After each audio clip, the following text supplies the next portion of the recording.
할렐루야. 오늘 우리가 함께 나누실 말씀 창세기 3장 20절부터 24절 말씀입니다. 창세기 3장 20절에서 24절 우리 계신 자리에서 함께 말씀 읽도록 하겠습니다. 아담이 그의 아내의 이름을 하와라 불렀으니 그는 모든 산자의 어머니가 됨이더라. 여호와 하나님이 아담과 그의 아내를 위하여 가죽 옷을 지어 입히시니라. 여호와 하나님이 이르시되 보라 이 사람이 선악을 아는 일에 우리 중 하나같이 되었으니 그가 그의 손을 들어 생명나무 열매도 따먹고 영생할까 하노라 하시고 여호와 하나님이 에덴 동산에서 그를 내보내어 그의 근원이 된 땅을 갈게 하시니라. 이같이 하나님이 그 사람을 쫓아내시고 에덴 동산 동쪽의 그룹들과 두루 도는 불칼을 두어 생명나무의 길을 지키게 하시니라. 아멘. 할렐루야, 반갑습니다. 오늘은 우리가 생명의 정의라는 제목으로 이 본문 말씀을 가지고 함께 나누기를 원합니다. 제가 대학 시절에 우리 학교에 최일도 목사님이 오신 적이 있습니다. 오셔서 체프를 인도하셨는데요. 그때 최일도 목사님이 하셨던 그 말씀 가운데 기억에 남는 것이 하나 있습니다. 그것은 최일도 목사님이 노숙자들에게 음식을 나눠주시는 사역을 하셨거든요. 근데 하루는 밥이 없어서 라면을 끓여주셨다고 해요. 이 라면을 노숙자들에게 나눠주는데 한 노숙자가 최일도 목사님에게 이렇게 묻더랍니다. 목사님, 삶은 뭡니까? 그래서 목사님이 글쎄요, 삶은 뭘까요? 라고 머뭇거리자 이 노숙자가 이렇게 말하더랍니다. 삶은 뭐긴 뭐예요? 삶은 라면이지.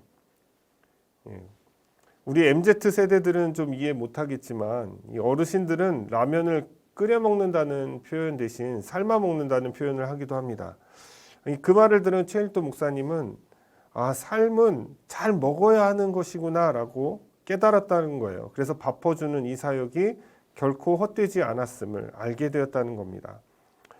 여러분, 여러분의 삶, 인생, 더 나아가서는 여러분들의 생명, 그것은 도대체 무엇이라고 정의할 수 있겠습니까? 우리가 잘 아는 여러 철학자들은 이렇게 말합니다. 특히 파스칼의 경우에는 이 불확실한 것을 얻기 위해서 이 확실한 것을 걸고 내기를 하는 도박과 같다. 니체는 이렇게 말합니다. 가짜로부터 진짜를 찾아가는 것이 바로 삶이다. 아리스토텔레스는 오늘 내가 죽는다고 세상은 변하지 않지만 내가 살아있다면 세상은 변한다. 그리고 프랑스와 모리아크는 우리의 생은 우리가 노력한 만큼 가치가 있다라고 말을 했습니다. 여러분, 과거로부터 현재에 이르기까지 이 명언으로 여전히 추앙받고 있고, 그리고 현자들이 보는 시각에서의 인생, 삶 또는 생명은 바로 이러한 것들입니다. 이들에게는 공통점이 하나 있죠.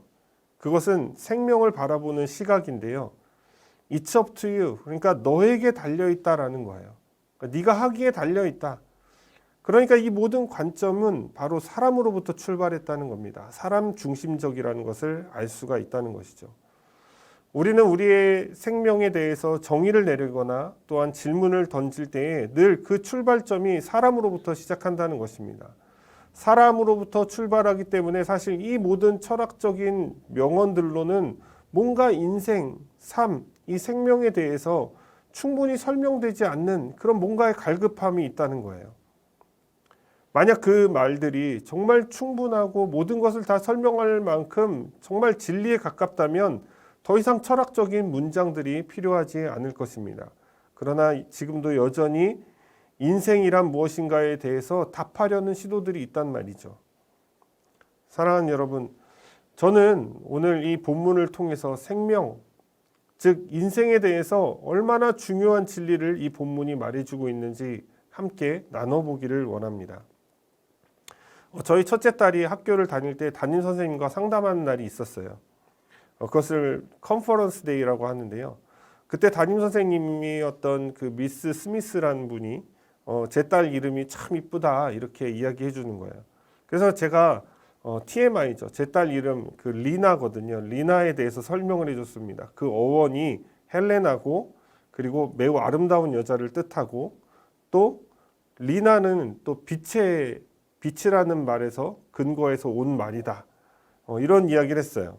그랬더니 선생님이 진짜 이러면서 오케이 이렇게 얘기하시더라고요. 이 표정이 네가 나한테 굳이 그걸 설명해야 될 필요가 있을까? 뭐 이런 TMI라는 느낌으로 이렇게 말씀을 하시더라고요. 아무래도 그 영어의 그 어원은 저보다 훨씬 더 잘 하시겠죠. 근데 이어서 이제 둘째 딸 이름이 저희는 또 영어 이름은 루시거든요. 이것도 마찬가지로 이 빛이라는 뜻이 담겨져 있는데 이것도 제가 설명해 줬어요. 그랬더니 선생님이 이제 그만하라는 느낌으로 오케이를 또 연발하셨습니다. 제가 이 말씀을 드리는 이유는 이 아담이 하와라고 이름을 지은 이유가 매우 독특하고 또 계시적이라는 거예요. 20절을 한번 읽어볼까요? 아담이 그의 아내의 이름을 하와라 불렀으니 그는 모든 산자의 어머니가 됨이더라. 아담은 범죄하기 전까지 아내의 이름을 지어주지 않았습니다. 성경에서는 아담이 자기 아내의 이름 대신 여자라는 이름으로 불림을 받았죠. 2장 23절에 보면은 아담은 자신의 아내를 이렇게 표현합니다. 이는 내 뼈 중에 뼈요 살 중에 살이니라. 그 다음에 하나님의 추궁이 있을 때에는 어떻게 불렀는지 아십니까? 3장 12절에 보면 이렇게 나와요. 하나님이 주셔서 나와 함께 있게 한 그 여자, 그가 그 나무의 열매를 내게 주므로 내가 먹었나이다. 여러분 이 2장과 3장을 쭉 읽다 보면 재밌는 점이 있습니다. 성경에서는 하와를 아내라고 표현했다가 또 여자라고 표현하기도 합니다. 이렇게 혼용하고 있는 것을 우리가 볼 수 있습니다. 사실 아담의 입장에서는 아내라는 표현을 해야 마땅한 것이죠. 돕는 배필, 그리고 나의 뼈 중에 뼈요 살 중에 살이기 때문입니다. 그러나 성경의 저자의 관점에서는 아직 하와가 이름을 받기 전이었기 때문에 하와라는 말 대신 여자라는 표현을 씁니다. 그리고 또 아담의 관점에서는 그의 아내라는 표현으로 아내라는 말을 혼용할 수밖에 없게 되는 것이죠. 그런데 이후 아담이 여자를 하와라고 이름 짓고 난 후에는 4장부터는 이 아담의 아내, 그의 아내 하와, 이제 더 이상 여자라는 표현을 쓰지 않고 하와라는 이름을 쓰게 되어지는 것이죠. 사실 아담의 입장에서는 이 여자라고 표현하는 것, 죄를 지은 직후 하나님께서 추궁하실 때 여자라고 표현하는 이것은 사실 온당한 표현 방법이 아닌 것입니다. 자기 아내라고 했어야죠. 자신의 뼈 중에 뼈고 살 중에 살인데 그걸 여자라고 표현함으로써 마치 제3자가 된 느낌이었습니다. 이것은 선을 긋는 행동입니다. 죄를 지은 후에 책임으로부터 벗어나기 위해서 이 여자라는 표현을 쓴 것이죠. 범죄 이전에는 아담은 자신과 같은 존재다. 여자가 얼마나 소중하냐. 내 뼈 중에 뼈고 살 중에 살이다라고 말하는 그런 표현을 썼었는데도 범죄한 후에는 여자라고 표현을 했던 거예요. 그리고 이제 하나님의 심판의 선언이 있은 후에 비로소 여자를 하와라고 이름을 지어주게 된 것입니다. 그렇다면 여러분, 왜 아담이 하와라고 지었을까요? 하와의 이름은 뜻은 무엇일까요? 하와란 이름은 이 하야라는 말에서 유래했습니다. 하야는 생명을 뜻하는 것입니다. 아담이 자기 아내를 하와라고 지은 이유가 바로 여기에 담겨져 있는데요. 우리는 성경 속에서 그 답을 유추할 수가 있습니다. 15절에 보면 이렇게 나와 있죠. 여자의 후손은 내 머리를 상하게 할 것이요 너는 그의 발꿈치를 상하게 할 것이니라. 아담은 범죄함으로써 하나님께서 말씀하셨듯이 정령 죽게 된 것입니다. 흙으로 돌아가야만 하는 것이죠. 그런데 하나님께서 여자를 통해서 생명이 또 다른 생명을 낳고 그렇게 생명의 때가 찰 때 비로소 영원한 생명을 주실 메시아가 오시게 된다는 것을 바로 이 말씀을 통해서 예고하신 것입니다. 이 예고를 아담이 정확히 알아들은 것이죠. 그래서 자신의 아내의 이름을 생명이라고 지은 것입니다. 그래서 20절에서 이런 설명을 하고 있죠. 그 생명에 부합하는 설명, 그 모든 산자의 어미가 됨이더라. 여기서 모든 산자라는 것은 첫째로 역사상 살아있었던 그리고 오늘날 살고 있는 모든 자의 어머니, 최초의 여자가 바로 하와라는 것을 의미하는 것입니다. 물리적으로 그런 것을 의미하는 것이죠. 둘째로는 영적으로 해석할 수 있는데 이 구원받은 자들을 의미하는 것입니다. 하와를 통해서 장차 오실 그 메시아께서 메시아를 믿고 예수 그리스도를 믿고 나의 구주로 삼고 그리고 예수님의 자녀로 구원받은 자들, 그 자들을 이야기하는 것이죠. 사랑하는 여러분, 이 생명이라는 것은 그냥 한 개인이 살다가 끝나버리는 그런 것이 아닙니다. 사실 생명에는 의미가 있는 것입니다. 우리의 생명은 뭔가 세상이 기억할 만한 부와 명예, 어떤 위대한 일을 하기 위해서, 마치 스티브 잡스가 세상을 바꾸기 위해서 아이폰을 만들었다고 그러는데 그런 일을 하기 위해서 주어진 것은 아닙니다. 그것만을 위해서 주어진 것은 아니라는 것이죠. 생명은 그 자체로 의미가 있는 것입니다. 생명을 통해서 메시아께서 오신 것입니다. 메시아가 도래하기까지 여러분 족보를 한번 쭉 살펴보십시오. 세상적으로는 아무 의미 없는 인생도 그 안에 포함되어 있습니다. 또 죄로 얼룩진 인생도 그 안에 포함되어 있습니다. 그러나 그 생명이 생명을 낳고 생명을 통해서 메시아가 마침내 이 땅에 오실 수 있었다는 것입니다. 우리의 삶은 그냥 주어진 것이 아니죠. 더군다나 삶은 라면 더욱더 아닙니다. 여러분의 삶을 통해서 세상적인 그 어떤 성공, 위대한 성공을 거두든지 그것은 그렇게 크게 중요한 것이 아닙니다. 생명의 의미는 구원의 역사가 있을 때 비로소 그 생명의 가치가 있게 되어지는 것이죠. 여러분의 삶을 통해서 예수 그리스도가 증거되는 것, 여러분이 예수 그리스도를 통해서 새 생명을 얻는 것, 그것이 바로 여러분들의 삶에 있어, 여러분의 생명에 있어 가장 중요한 것임을 기억하시기를 주님의 이름으로 축원을 드립니다. 우리 21절 말씀에 보면요, 이렇게 나와 있습니다. 하나님께서 아담과 그의 아내를 위해서 가죽 옷을 지어 입히시는 장면이 나오죠. 한번 21절 읽어볼까요? 여호와 하나님이 아담과 그의 아내를 위하여 가죽 옷을 지어 입히시니라. 아담과 하와는 범죄한 직후에 이런 반응을 하게 되어집니다. 7절 말씀에 보면 이에 그들의 눈이 밝아져 자기들의 벗은 줄을 알고 무화과 나무 잎을 엮어 치마로 삼았더라. 여러분, 이 행동은 단지 이 몸을, 내 벗은 몸이 창피하니까 몸을 가리기 위해서 한 것이 아닙니다. 물론 그것도 있겠죠. 근데 죄를 지었다는 그 사실이 너무나 부끄럽고 너무나 수치스러웠기 때문인 것입니다. 당당하지 못하게 되었다는 거예요. 하나님을 볼 낯이 없었다는 겁니다. 그런 아담과 하와에게 하나님께서는 가죽옷을 지어 입히십니다. 여러분, 가죽옷이라는 것은 그냥 지어지는 것이 아닙니다. 동물의 희생으로 이루어지는 것이죠. 반드시 피 흘림이 필요한 것입니다. 죄를 지은 인간을 감싸기 위해서, 그 죄를 덮기 위해서 짐승이 대신 피를 흘리고 희생된 것입니다.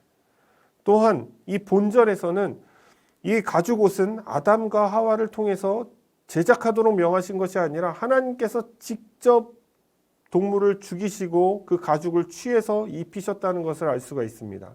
여기서 가죽옷을 지어 입혔다 해서 지어라는 단어는 하나님께서 창조하실 때 짓다라는 그 단어 아사와 동일한 단어를 쓰고 있어요. 하나님께서는 가죽옷을 지어 입히시는 이 사건이 얼마나 중요한 사건인지 우리가 알 수 있는 대목인 것이죠. 하나님께서 가죽옷을 지어 입히셨다는 것은 또한 영적인 의미로 볼 때에 생명을 살리기 위해서는 다른 생명의 희생이 필요했다는 것으로 이해할 수가 있는 것입니다. 이것은 장차 예수 그리스도께서 자신의 생명을 희생함으로써 모든 인류를 살리고도 남을 만한 영원한 생명을 부어주셨다는 것을 뜻하기도 합니다. 사랑하는 여러분, 저와 여러분은 반드시 예수 그리스도의 생명이 필요한 것입니다. 이 생명은 영원한 죽음으로부터 우리를 영원한 생명에 이르게 할 능력이 있는 것입니다. 그리고 예수 그리스도를 믿고 주로 시인할 때 이 능력이 비로소 임하게 되는 것이죠. 요한복음 11장 25절에서 26절에서는 예수께서 가라사대 나는 부활이요 생명이니 나를 믿는 자는 죽어도 살겠고 무릇 살아서 나를 믿는 자는 영원히 죽지 아니하리니 이것을 내가 믿느냐. 지금도 저와 여러분에게 이렇게 주님께서 묻고 계신 것입니다. 사람은 누구나 죽습니다. 이것을 우리는 첫째 사망이라고 부릅니다. 육신의 죽음을 말하는 것이죠. 이 육신이 죽게 되면 그 다음에 심판을 받게 되어집니다. 이 심판에서 영원한 삶이 결정되는 거예요. 그래서 요한계시록 2장 18절에서는 이렇게 말씀합니다. 그러나 두려워하는 자들과 믿지 아니하는 자들과 흉악한 자들과 살인자들과 음행하는 자들과 점술가들과 우상숭배 자들과 거짓말하는 모든 자들은 불과 유황으로 타는 못에 던져지리니 이것이 둘째 사망이라. 중요한 것은 바로 이 둘째 사망인 것입니다. 둘째 사망은 곧 지옥을 뜻하는 것입니다. 사탄, 마귀와 함께 불과 유황에 타는 못, 그 못에 우리도 같이 던져진다는 거예요. 그러므로 영원한 생명이 우리 안에 있어야만 하는 것입니다. 영원한 생명을 소유하게 되어지면 이 둘째 사망으로부터 벗어나게 되는 것이죠. 오히려 하나님의 나라 새하늘과 새 땅에서 고통도 없고 슬픔도 없이 그곳에서 복락을 누리게 되는 것입니다. 사랑하는 여러분, 예수 그리스도를 믿음으로 하나님께서 지어주신 예수 그리스도의 가죽옷을 입으시기를 바랍니다. 그리고 그분께서 주시는 영원한 생명을 소유하게 되시기를 주님의 이름으로 축원을 드립니다. 우리 22절에서 24절 말씀 함께 볼까요? 여호와 하나님이 이르시되 보라 이 사람이 선악을 아는 일에 우리 중 하나같이 되었으니 그가 그의 손을 들어 생명나무 열매도 따먹고 영생할까 하노라 하시고 여호와 하나님이 에덴 동산에서 그를 내보내어 그의 근원이 된 땅을 갈게 하시니라. 이같이 하나님이 그 사람을 쫓아내시고 에덴 동산 동쪽의 그룹들과 두루 도는 불칼을 두어 생명나무의 길을 지키게 하시니라. 이 22절부터 24절에 중요한 포인트가 두 군데 나옵니다. 첫째는 23절 말씀인데요. 땅을 갈게 하셨다는 거예요. 두 번째는 그들을 쫓아내신 후에 생명나무에 접근하지 못하도록 천사와 불칼을 두어 지키게 하셨다는 점입니다. 첫째인 23절은 바로 아담과 하와를 쫓아내시고 그의 근원이 된 땅을 갈게 하셨다. 여기서 근원이라는 표현은 아담은 어디로부터 왔습니까? 바로 흙으로부터 온 것이죠. 그것을 상기시키는 말이기도 합니다. 하나님께서 아담이 다시는 하나님과 같이 되려는 그 죄를 짓지 않도록 자신의 근원을 보면서 겸손하게 하셨다는 거죠. 하나님을 모르는 자들, 그들은 자신들의 존재에 대해서 지나치게 과대평가를 합니다. 여러분 이런 말이 있죠. 내 인생의 주인공은 바로 나다. 내 인생이니까, 내 삶이니까, 내 생명이니까, 내 거니까라고 생각을 한다는 거예요. 이것은 사실 굉장히 교만한 태도인 것입니다. 죄인들의 전형적인 모습인 것이죠. 여러분 얼마 전에 세계적으로 유행했던 그 BTS가 이런 노래를 했더군요. Love Yourself. 저는 이 BTS를 안티하거나 이럴 마음은 전혀 없습니다. 이런 말은 사실 성경에 나오는 말이 아니죠. 네 자신을 사랑해라. 성경에 본 적이 없습니다. 성경은 자기 자신을 사랑하라는 말을 하지 않아요. 오히려 하나님을 사랑하라고 말합니다. 그리고 내 이웃을 내 몸처럼 사랑하라고 말합니다. 그리고 자기 자신을 부인하라고까지 말을 하고 있는 것입니다. 여러분 세상은 이 BTS가 부른 Love Yourself처럼 그 Love Yourself에 열광을 합니다. 자기 자신을 사랑하는 것이야말로 이 건강한 정신을 갖추는 것처럼 그렇게 생각을 한다는 거예요. 어떤 사람은 이렇게 말할지 모릅니다. 아니 눌려있고 갇혀있고 답답하고 막 자신감이 없는 그 사람들에게 너 자신을 사랑하라고 말하는 것이 뭐가 그렇게 나쁜 것이냐. 오히려 그들에게 필요한 말이다. 심지어 어떤 사람은 내 이웃을 내 몸같이 사랑하라 이 말씀을 가지고 자기 자신을 사랑해야 남도 사랑할 수 있다라고까지 해석을 합니다. 자신을 사랑해야 다른 사람을 사랑할 수 있는 동력이 나온다고 이렇게 말을 하는 거예요. 사실 이 말은 사실 굉장히 인본주의적인 말인 것입니다. 여러분 성경은 올바른 하나님과의 관계, 깊은 그분과의 사랑의 관계를 통해서만이 이웃을 사랑할 수 있다고 말을 합니다. 이것이 최고의 선이라고 말을 하고 있는 거예요. 또한 하나님의 사랑은 갇힌 자, 눌린 자를 자유케 하는 능력이 있는 것입니다. 그렇기 때문에 하나님의 사랑을 덧입게 되면 그 모든 것으로부터 벗어날 수가 있는 거예요. 그게 바로 해답인 거예요. 내 자신을 사랑한다고 그게 해답이 있을까요? 아니요. 그렇지 않습니다. 더 갈급해집니다. 자기 자신을 사랑하면 사랑할수록 자기 자신의 추악함을 보게 되고 오히려 이기적이 된다는 것이죠.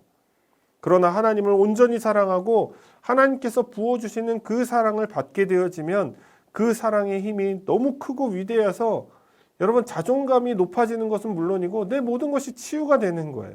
그 놀라운 능력이 있는 것입니다. 사랑하는 여러분, 우리가 어디에서 왔는지 또 어디로 가는지 그 답을 찾아야만 합니다. 그 답은 여러분 철학이 답해주는 게 아니에요.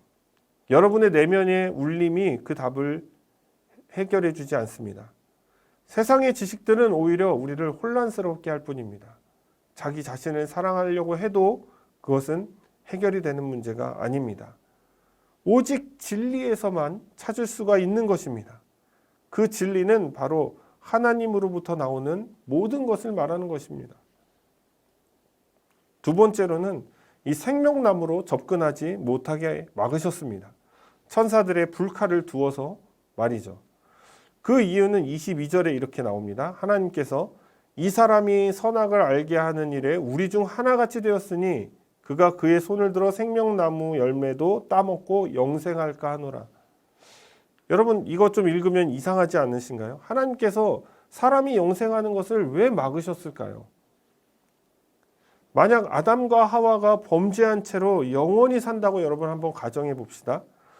하나님께서 동산 중앙에 있는 선악을 알게 하는 나무를 먹으면 정령 죽으리라고 말씀하신 것을 우리는 기억할 것입니다. 이 죽음은 육신의 죽음뿐만이 아니라 영적인 죽음, 영혼의 죽음을 뜻하는 것입니다. 그것이 사실 더 큰 의미를 부여하고 있는 것이죠. 이 영혼이 죽은 상태, 즉 죄의 상태에서 육신이 영생하게 되어지면 여러분 그것은 껍데기로만 영원히 산다는 것을 뜻합니다. 영혼은 죽었으니까요. 하나님께서 지으시고 축복하신 그 세상에서 그 모든 것의 주인 되신 하나님과 단절된 채로 영생하게 되는 것입니다. 그리고 가장 중요한 것은 하나님과 다시 회복이 불가능해지는 거예요. 사실 하나님께서 생명나무를 막으시는 이유는 하나님께서 사람을 너무나 사랑하셨기 때문입니다. 솔직히 여러분, 저와 여러분들 죄인이어도 영생하면 좋은 거잖아요. 죄 짓고도 영원히 살면 좋은 거잖아요. 나쁠 게 뭐 있어요. 그런데 하나님께서는 그 죄인이 영원히 살면서 하나님과 함께 살지 못하고 오히려 영원히 대적하면서 사람과 살아야 된다는 것을 절대 원치 않으셨다는 겁니다. 여러분 사랑하는 사람이 나와 영원히 단절된 채로 살아가게 된다면 그것은 큰 고통일 것입니다. 그래서 죄의 상태는 반드시 죽어야 되는 것이죠. 죽고 나서 새 생명을 얻어서 거듭나야만 하는 것입니다. 그래야 하나님과 다시 회복될 수가 있는 것이죠. 이 로마서 5장 12절에 보면 그러므로 한 사람으로 말미암아 죄가 세상에 들어오고 죄로 말미암아 사망이 들어왔나니 이와 같이 모든 사람이 죄를 지었으므로 사망이 모든 사람에게 이르렀느니라. 죄를 죽음으로 그 대가를 치르게 됩니다.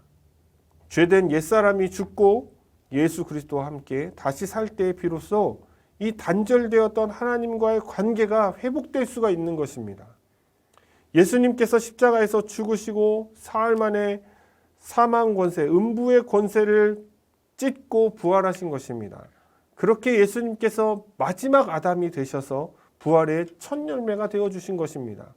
고린도전서 15장 20절에 보면 그러나 이제 그리스도께서 죽은 자 가운데서 다시 살아나사 잠자는 자들의 첫 열매가 되셨도다.